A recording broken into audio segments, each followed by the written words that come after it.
I'm Andrea Esser. I'm normally a lecturer at a small university in London, the University of Roehampton, and I've been in Aarhus as a guest professor for the last 6 months. I'm actually on my way home on Sunday. Unfortunately, my time here is over. I'm very, very sad. I had an amazing time. I'm a media and communication scholar specialized on television, and so what I want to tell you today about is kind of my research expertise, which is about the internationalization of television. And I'll draw on television, but I know most of you probably won't be working in television, you know, but it should be applicable for other areas in media and culture and as well. And I'll also try to at least make some pointers to video games. Can I just ask, are there any people here who've worked with television, in television, little bit? YouTube? I mean, if we know? Video games? Okay, too? Well, hopefully some of this will be of interest to you. So the talk is popular culture in the climate of globalization, because I strongly believe, you know, that unless you're into news programming, which is still very, very much done on a local basis, if you produce popular content and you want to sell it and you want to make some money with it and you're not just doing it for fun, you know, then you kind of have to keep in mind that popular culture spreads very, very quickly today. And because of technology, because of general globalization, and so companies have to take that into account. So the first slide is a bit boring, but it's just important to set the scene. Yeah, and I want to talk you through the climate. What is it today in the globalized world that makes kind of culture spread and that makes companies think internationally rather than locally? So first we've got the time-space compression. That's something that scholars, globalization scholars, have pointed out characterizes today's global world. And basically what it means, you know, is you take email, it reaches people within seconds, no matter where they are, whether they're next door or whether they're on another continent. Yeah? News will spread. If something happens in China, we'll know about it as quickly as the Chinese. Yeah? So time and space are compressed. And that has implication for you if you produce some kind of creative, cultural media content, because ideas get copied very, very quickly. If someone has a very brilliant, innovative idea, someone at the other end of the world will find out about it very quickly and copy you. Yeah? And so organizations kind of try to counter that by growing themselves internationally so they can exploit their ideas before copycats do it. Yeah? And make the money for them, take it away for them. A second characteristic of the global climate, therefore, is that it becomes very competitive because you've got these huge transnational corporations, media corporations, cultural corporations to compete with. Yeah, as a small player, it's very competitive. You think about in television, you know, if you produce some kinds of children's content, and it doesn't matter whether you do it for the television or in other forms, you've got Disney to compete with. Yeah. In Denmark. If you do documentaries, you have Discovery Channel to compete with. If you want to do fiction, you've got HBO and Netflix to compete with. So all these really, really big players, and they've got very deep pockets. But this is today's reality, so you have to think about how to deal with them. On a positive note, all this globalization and digitalization means that there's a growing demand for content, what's been called the digital push. Yeah? If you think about Netflix, if you think about YouTube, if you think about all the social networks out there, there's a huge demand for digital content. So that means that as a content producer, you have a lot more chances to get your stuff out there, and content is king because those platforms all need content, so they're really looking for it. So if you've got something very creative and innovative, you know, you've got a good chance. Whether you can monetize it, make money out of it, of course, is another question, because we all know there's also lots of stuff going on, you know, lots of videos on YouTube that are there for free. But nevertheless, there is a huge demand. Another thing you have to keep in mind when you think about this global climate is the changing consumer demographics. We all live in a world today where there's a lot more migration than there used to be. And that means that in every country, you have today lots of people who are multilingual, who may be multinational. Andrea was a good example. Yeah, I'm a good example of this.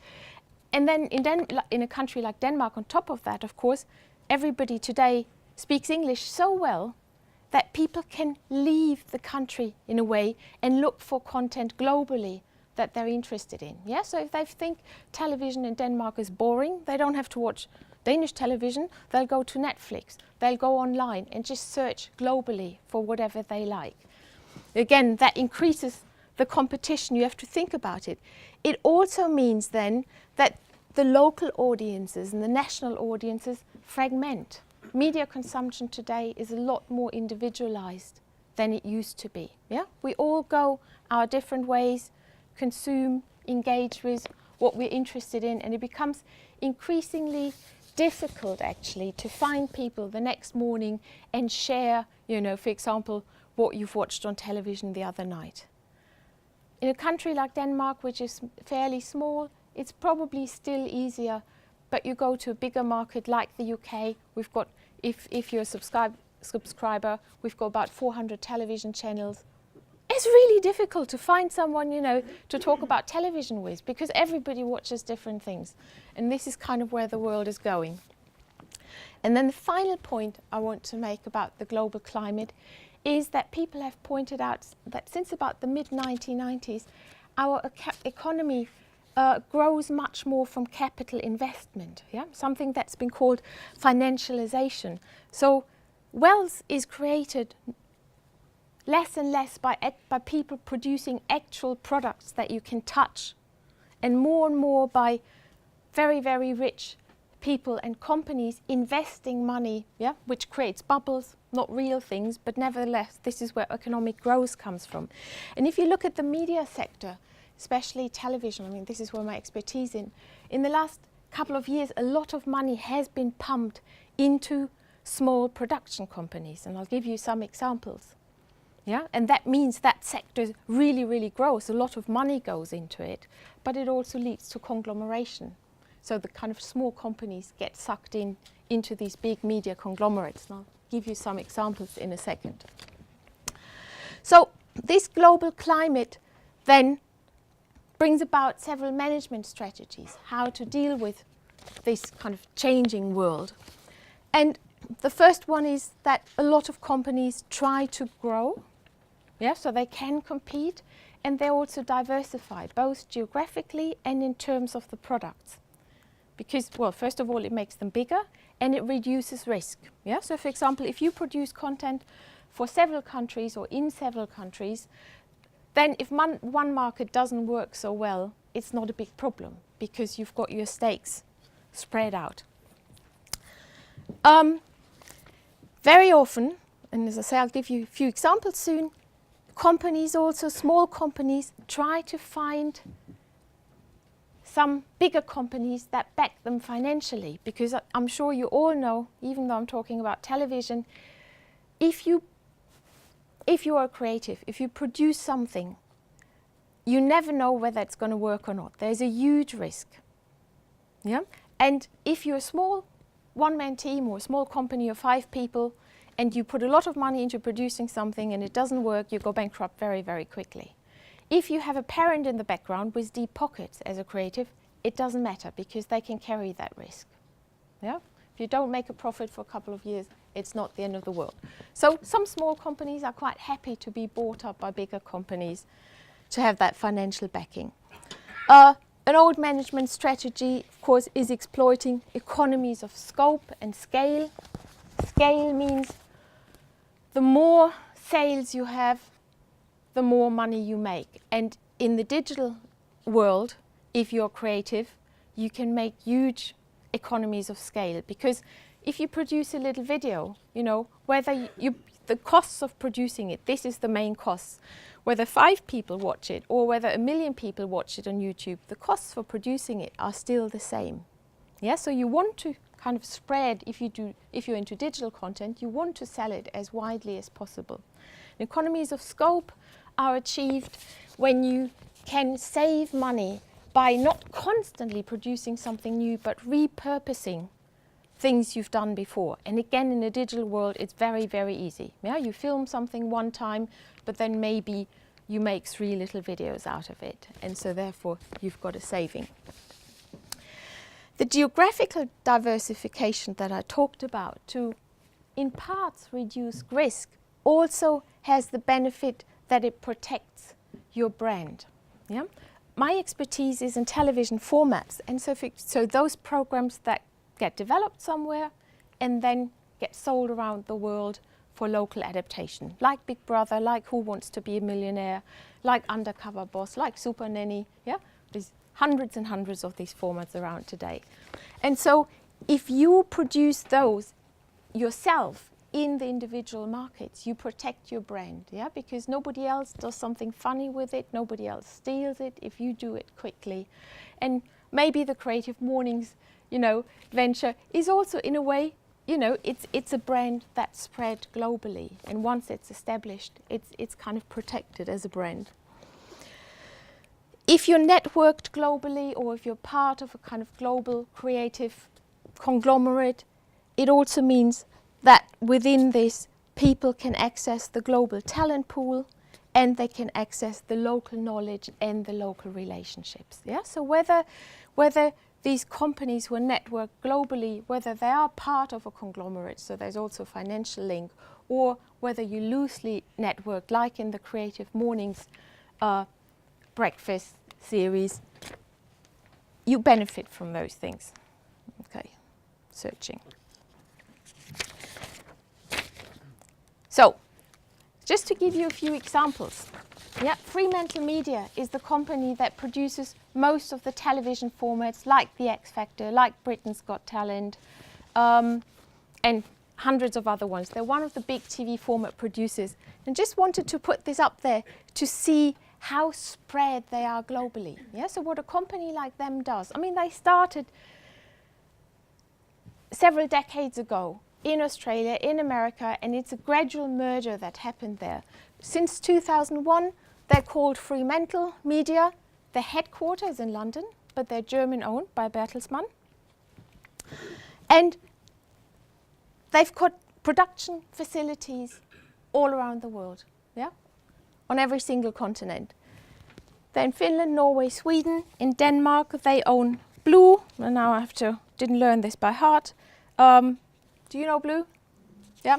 Blue produces How Clean Is Your House, The Farmer Wants a Wife, The X Factor, Hole in the Wall, Got Talent, Take Me Out, Total Blackout, and so on and so on. Yeah, they're part of the Fremantle empire. And wherever the formats are produced, it doesn't matter. They can be developed in Denmark as well. But then Blue they will try to develop their own, but they also produce the local versions for the Danish market. The biggest of those companies, and they've just merged again. Well, you all know Endemol because they're from the Netherlands. They were the inventors of Big Brother and became really, really big with it. Endemol, until last year, had 90 production companies in over 30 countries in the world, yeah, where they were producing their own formats. And then last month, they merged with another TV format production company, the Shine Group, which had 27 companies in 11 countries. And they're now the biggest format producer in the world. But just look at their global spread. Yeah? So whoever is part of that, they're now called Endemol Shine, and they belong to Rupert Murdoch 21st Century Fox. Yeah? So you can get an idea how much money there is behind this company. But within this empire, you have lots and lots of tiny production companies. Yeah? Each company itself is not big, but they're all part of this global empire. In Denmark, there's Metronome Production is part of this empire, and Heartland. And then there's the Zodiac Media Group, where you have in Scandinavia, Mastiff, Yellowbird, and Jarowski. I'm sure you've all heard of some of those names. And then you have the Banijay Group, which is French name, and they have within this group Nordisk Film TV, Respirator, and Banijay Finland. Interesting about those two groups, again, they have like 45 and I think 35 production companies across the world retrospectively. Interesting about those two groups, they're not even media companies anymore. The parents are financial investors, and they just basically bought and bought lots of small production companies until they'd formed those groups. And that's my point about saying they're not just old-fashioned media companies anymore, but you also have a lot of money coming from capital investment these days. So, and then one other thing that I wanted to talk about is that within this kind of global, media world, culture world, and the conglomeration that's currently happening in television, I can't so much talk for other sectors, there's one strategy that's particularly striking about how they operate internationally. Because the idea is, I think, what these companies have found is still quite difficult because people speak, different languages, they live in different environments. To just produce one product and sell it globally as it is works in a few cases, but not in most cases. So the most common strategy in media today is localization. Yeah? So you adapt your creative product locally. I just brought you some examples. Denmark was actually one of the countries in television, because it was so small, that started quite early with this idea of adopting reality TV style formats, selling them not in their Danish form, because nobody would watch that globally, but selling the idea for other people to adapt locally. Den Store Klassefest was even before the new millennium, was sold to several countries. NFC Zulu, I know, was sold to Australia and, let me check again, to Australia and Sweden, possibly other markets as well, I'm not quite sure. But at this time, the format business wasn't actually that big yet. So, they will have only sold it to a handful of countries. Recently, again, Denmark has been very, very successful, but this time with fiction, selling it both in its original version and as formats. Yeah? You all know Forbrydelsen? And Forbrydelsen has been sold to over 120 countries in the world in its original format. And it will either be shown in a subtitled version or it will be shown in a dubbed version, like in a country like Germany or Italy, who dub everything. But it has also been remade in other countries. So you've probably heard the Americans have remade it as The Killing. And then again, the American version gets sold globally. Yeah, so you've got two versions, the Danish original and the American versions, which get sold globally. And last year, it's also been remade in Turkey. Yeah, I've seen the first couple of minutes from the Turkish show. It's amazing. It looks exactly as the Danish show. Yeah, but of course they will have changed a few things. They thought the character Sarah should be a little bit younger, and her son is a little bit younger. They insisted on this. They thought it was more Turkish. Yeah, but generally the ideas stay very. And here you can see an image from the Turkish, from the first scene when they go in the forest, and it's the whole atmosphere is very much the same. Then you've got Brøn, which was remade in France and the UK as The Tunnel.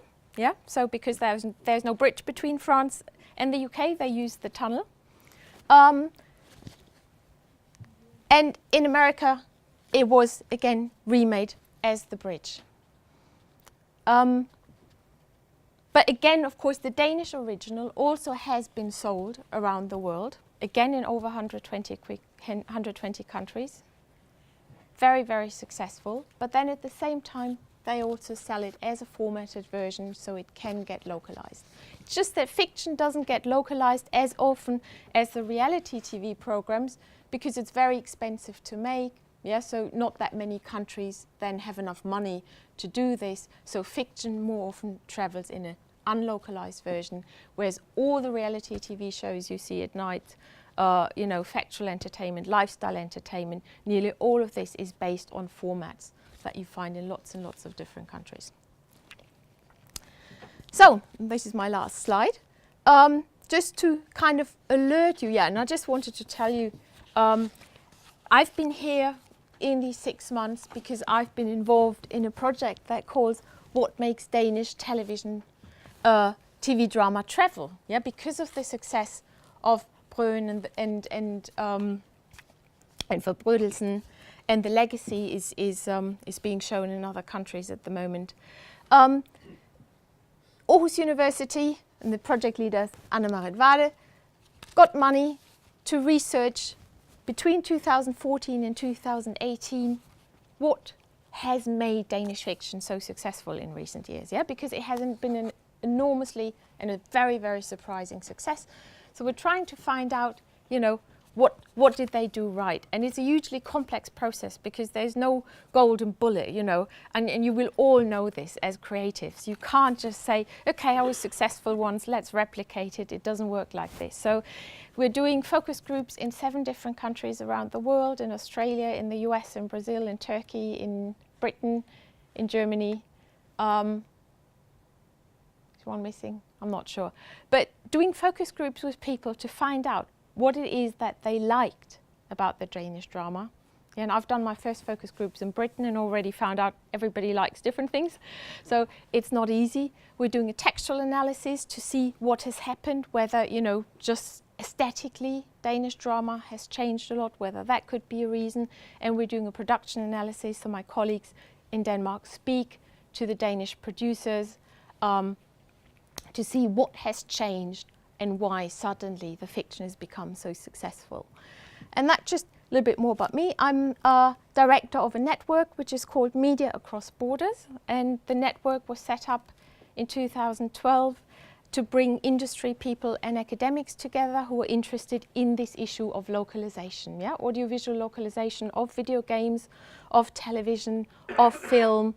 Why are things adapted, how they're adapted, what are the things that need to kind of go into this adaptation process. And what we find is that whereas in the past things were often adapted, kind of retrospectively, we now seem to be moving to a world, and you can see this especially in video games, where this localization is taken into account very, very early on, and where the adaptation in a way happens, even at the development stage, people are already thinking about this. Okay, that is me. Are there any questions? Sorry, then maybe you want to. It's 9 o'clock right now, so I think can I persuade you to hang around for? Yes, of course, absolutely. So if anyone has any questions, I'm making promises again on your behalf, come and grab you, and because I know people have work in school, so I'd like to say thank you for using was a the last pleasure. day with us.